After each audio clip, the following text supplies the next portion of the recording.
जय हिंद दोस्तों, स्वागत है आपका अपने YouTube चैनल में। जैसा कि दोस्तों अपन संविधान के कुछ महत्वपूर्ण चैप्टर्स पढ़ रहे थे, तो उसी क्रम में आज अपन एक छोटा सा टॉपिक और देखेंगे दोस्तों, संविधान के प्रमुख भाग कि अपने संविधान के अंदर कौन कौन से प्रमुख भाग है और उनमें कौन कौन सी बातें समाहित की गई हैं, किस चीज़ का उनमें वर्णन किया गया है, ये चीज़ आज अपन देखेंगे दोस्तों। तो चूँकि दोस्तों अपन सब लोग जानते हैं कि संविधान के मुख्यतः 22 भाग है दोस्तों। तो कई बार क्वेश्चन पूछा जाता है कि हमारे मूल संविधान में कितने भाग हैं, तो अपना आंसर होगा 22 भाग है दोस्तों। कै ख गया के रूप में अपन इनको काउंट करें तो ये लगभग 25 भाग बन जाते हैं, लेकिन अपने को ऐसे काउंट नहीं करना है। क्वेश्चन ये पूछा जाता है कि संविधान में कितने भाग हैं, तो अपना आंसर 22 होगा और 22 ही आपको बताना है। कै ख गया को अपने को काउंट नहीं करना है दोस्तों। तो एक छोटी सी सारणी बनाई है दोस्तों, मैंने इस सारणी के माध्यम से समझाया है। एक साइड दोस्तों मैंने लिखे हैं भाग संविधान के, उसके बाद लिखे हैं उसमें प्रावधान कौन कौन सी उसमें बातें बताई गई है, और अगली साइड बताएगी उसमें अनुच्छेद। इस चीज़ को दोस्तों आप चाहे तो स्किप कर सकते हो, ये चीज़ बहुत कम पूछी जाती है, और जिस क्वेश्चन में ये पूछे जाएंगे अनुच्छेद मैं आपको वो बता दूंगा। दूसरी साइड भाग है और अगली साइड उसके प्रावधान है, उसके आगे अनुच्छेद लिख दिए मैंने। कोई याद करना चाहे तो याद कर सकता है, बाकी ये पूछा बहुत कम जाता है दोस्तों। तो आइए दोस्तों शुरू करते हैं और अपन इनको याद करने का प्रयास करते हैं। तो देखिए दोस्तों, संविधान के पहला भाग में क्या चीज़ बताई गई है, संघ एवं उसके राज्य क्षेत्र के बारे में वर्णन किया गया है कि केंद्र व राज्यों के बारे में उनके अंदर क्या कौन कौन सी उनको शक्तियाँ दी है, कौन कौन सी विशेषताएं हैं, उस चीज़ के बारे में कौन से भाग में बताया गया है दोस्तों, भाग 1 में बताया गया है। जैसा कि दोस्तों आप जानते हो अनुच्छेद 1 में, भाग 1 में, अनुसूची 1 में यही चीज़ बताई गई है, संघ एवं राज्य क्षेत्र का वर्णन किया गया है। तो यहाँ से अपन तीनों चीज़ें याद रख सकते हैं। अनुच्छेद 1, अनुसूची 1 और भाग 1 सभी में संघ एवं राज्य क्षेत्रों का वर्णन किया गया है दोस्तों। उसके बाद दोस्तों भाग आता है 2। दूसरे भाग में दोस्तों नागरिकता का वर्णन किया गया है। नागरिकता का वर्णन से क्या मतलब है दोस्तों कि कोई इंसान भारत का नागरिक है या नहीं, होने के लिए क्या क्या उसमें योग्यताएं होनी चाहिए। जैसे अपन पढ़ते हैं वह भारत का मूल नागरिक हो या फिर इतने साल से भारत में निवास कर रहा हो, वो सब चीज़ें जो बताई गई हैं वो दोस्तों भाग 2 में बताई गई है।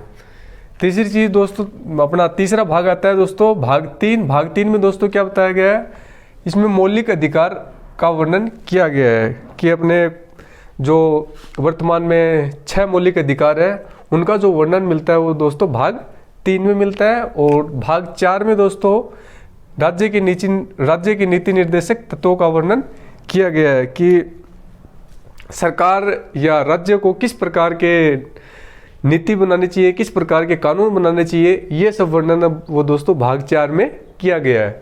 अब आता है दोस्तों भाग 4 का या भाग 4A।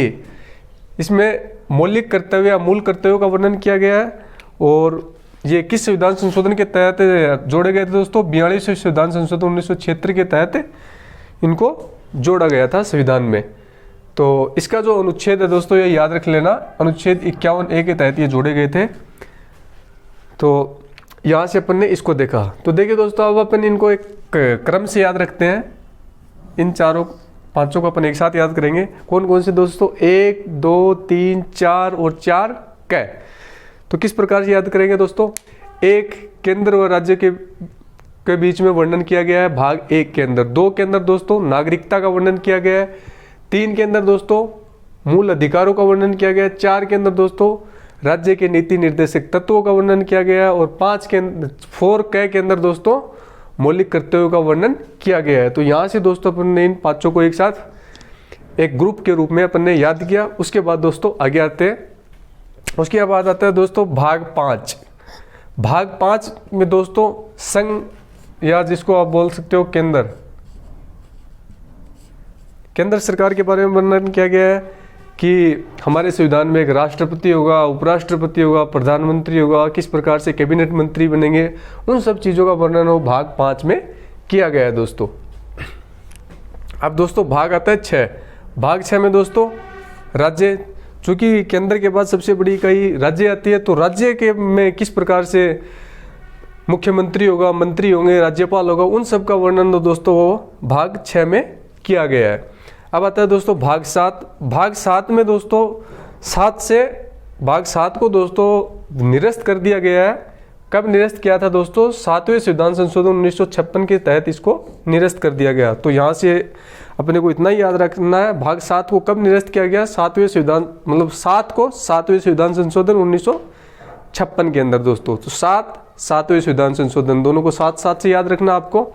और भाग 8 दोस्तों, भाग 8 है वो संघ राज्य क्षेत्र, मतलब दोस्तों यहाँ पे केंद्र आ गया, यहाँ पे राज्य आ गया। संघ राज्य क्षेत्र मतलब केंद्र शासित प्रदेश, जिसको आप यूनियन टेरिटरीज बोलते हो। तो संघ राज्य क्षेत्र या केंद्र शासित प्रदेशों का वर्णन है वो भाग 8 में किया गया है। तो दोस्तों यहाँ से अपन इन 4 का ग्रुप बना के याद रखते हैं। भाग 5 में दोस्तों संघ, भाग 6 में दोस्तों राज्य, भाग 7 को निरस्त कर दिया गया 7वें संविधान संशोधन 1956 के द्वारा। और भाग 8 है दोस्तों वो यूनियन टेरिटरीज, केंद्र शासित प्रदेश या अपन बोलते हैं संघ राज्य क्षेत्र का वर्णन किया गया है। तो यहाँ से अपन दोस्तों इन 4 को याद रखते हैं। आइए दोस्तों इसके आगे अपन देखते हैं। इसके बाद दोस्तों आता है भाग 9।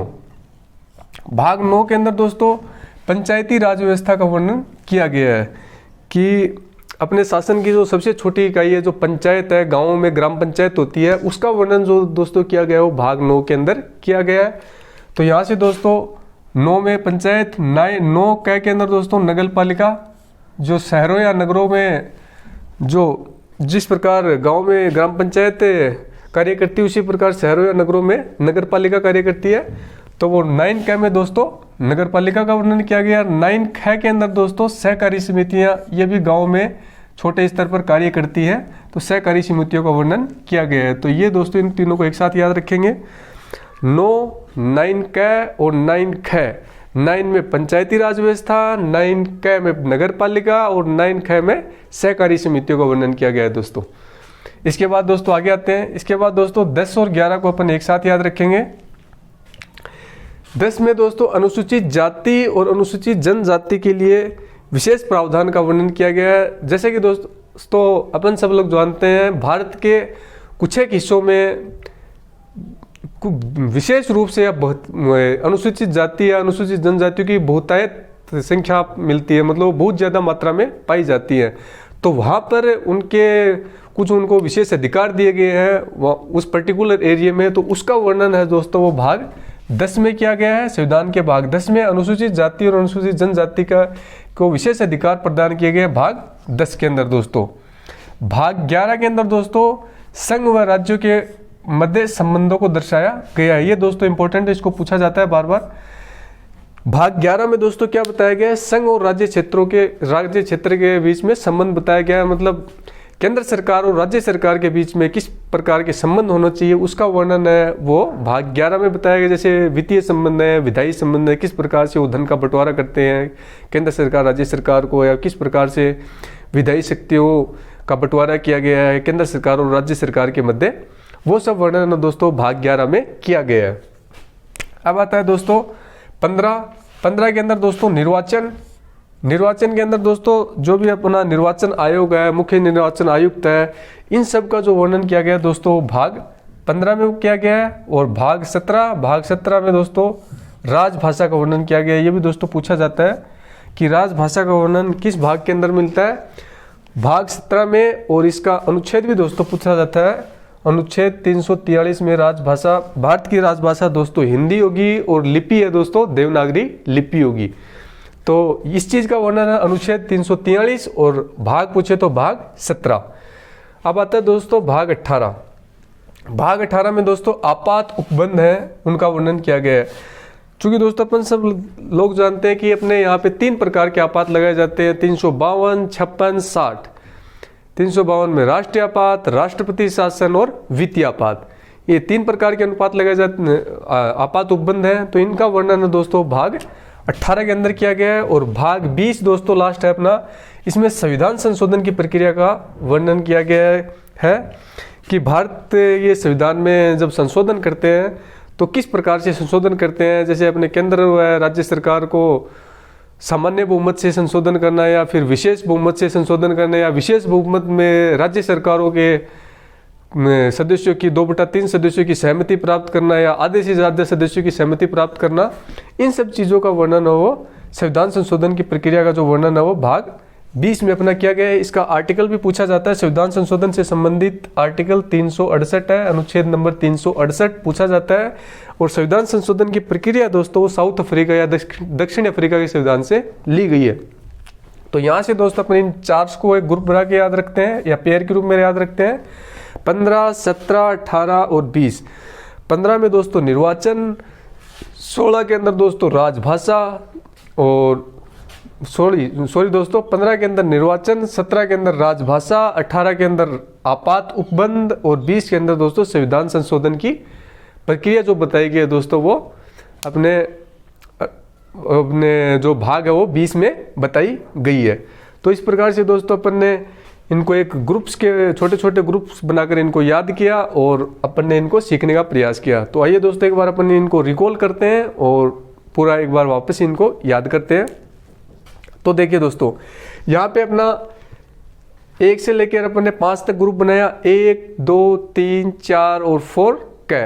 तो पहले में केंद्र और राज्य के बीच में संबंध, पहले के अंदर केंद्र और राज्यों के बीच में संबंध, दूसरे में दोस्तों नागरिकता, तीसरे में दोस्तों मौलिक अधिकार, चौथे में दोस्तों राज्य के नीति निर्देशक तत्व है और भाग 4 कै में मौलिक कर्तव्य। तो यहाँ से अपन ने इन 5 को एक ग्रुप्स के रूप में याद किया दोस्तों। उसके बाद में अपन देखते हैं 5, 6, 7 और 8, इनको दोस्तों एक ग्रुप्स बना देते हैं। तो इनको याद करते हैं।